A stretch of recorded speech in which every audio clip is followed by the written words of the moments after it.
Assalamualaikum warahmatullahi wabarakatuh. Apa kabar teman-teman semua?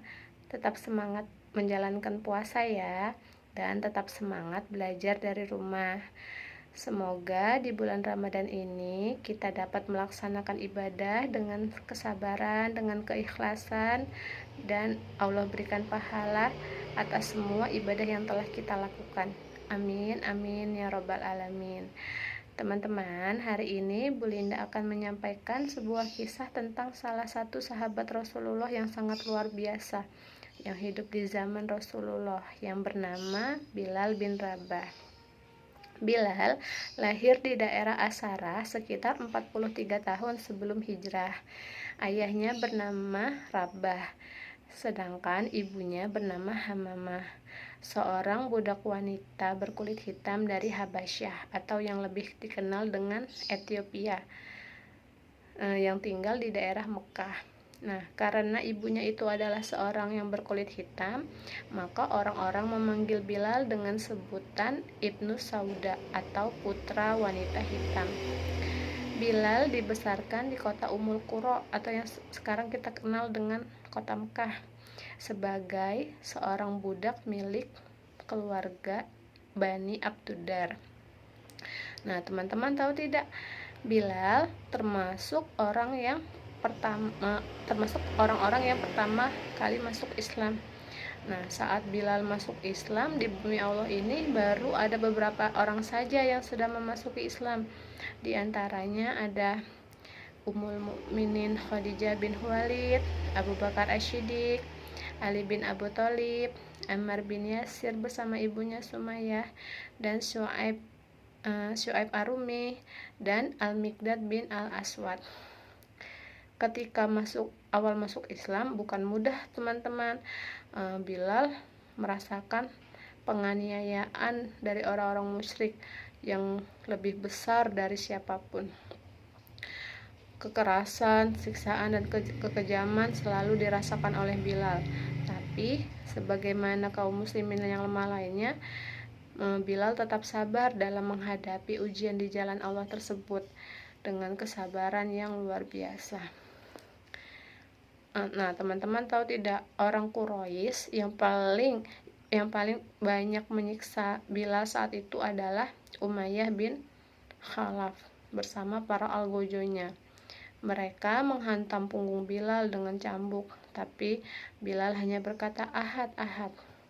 Mereka menindih dada Bilal dengan batu yang panas, dan Bilal pun tetap berkata ahad, ahad, yang artinya Allah Maha Esa. Kemudian mereka memaksa Bilal agar memuji Lata dan Uzza, tapi terus saja Bilal hanya berkata ahad, ahad. Dan Bilal pun menjawab, lidahku tidak mampu mengatakannya. Dan jawaban ini membuat Bilal merasakan kekerasan yang semakin hebat dan keras. Sampai suatu ketika Abu Bakar radhiyallahu an mengajukan penawaran kepada Umayyah bin Khalaf untuk memerdekakan Bilal. Umayyah langsung menaikkan harga berlipat ganda.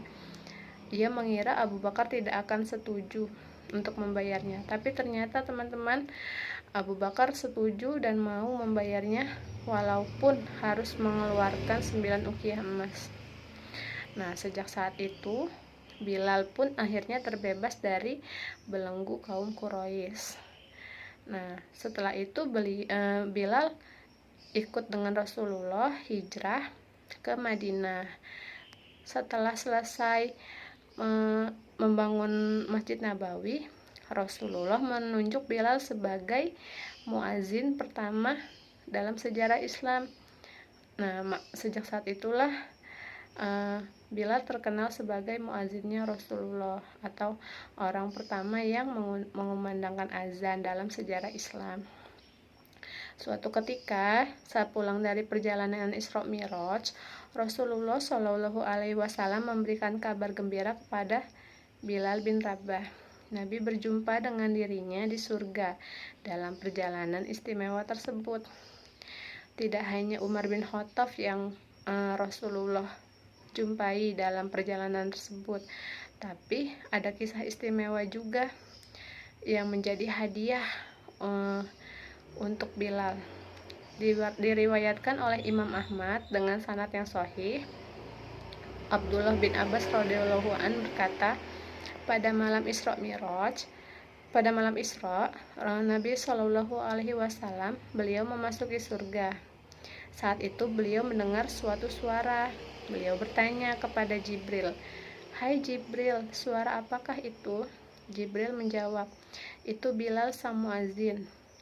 Saat bertemu dengan halayak, Nabi Shallallahu alaihi wasallam bersabda, "Sungguh beruntung Bilal, aku melihatnya dalam keadaan demikian dan demikian."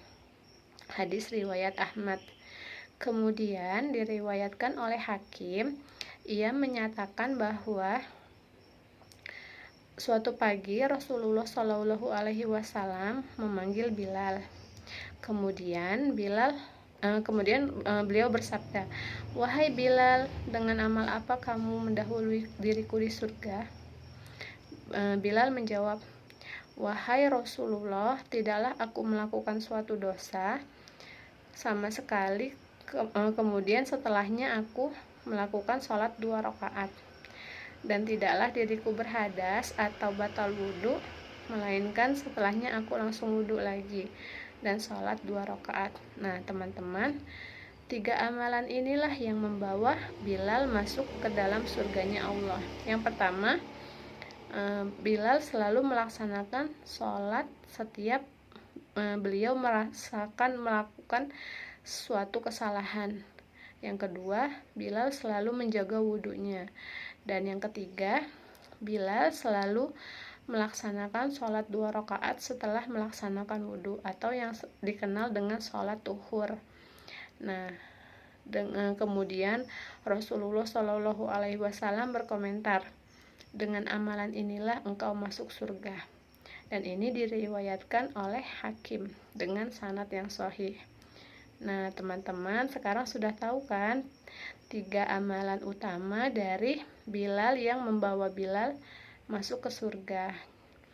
Dan semoga kisah ini dapat menambah keyakinan teman-teman agar teman-teman semakin giat beribadah agar bisa masuk ke dalam surganya Allah. Amin, amin ya rabbal alamin.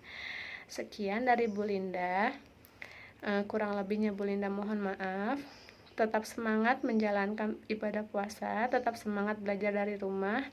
Semoga keadaan ini segera membaik sehingga kita bisa berkumpul lagi di sekolah.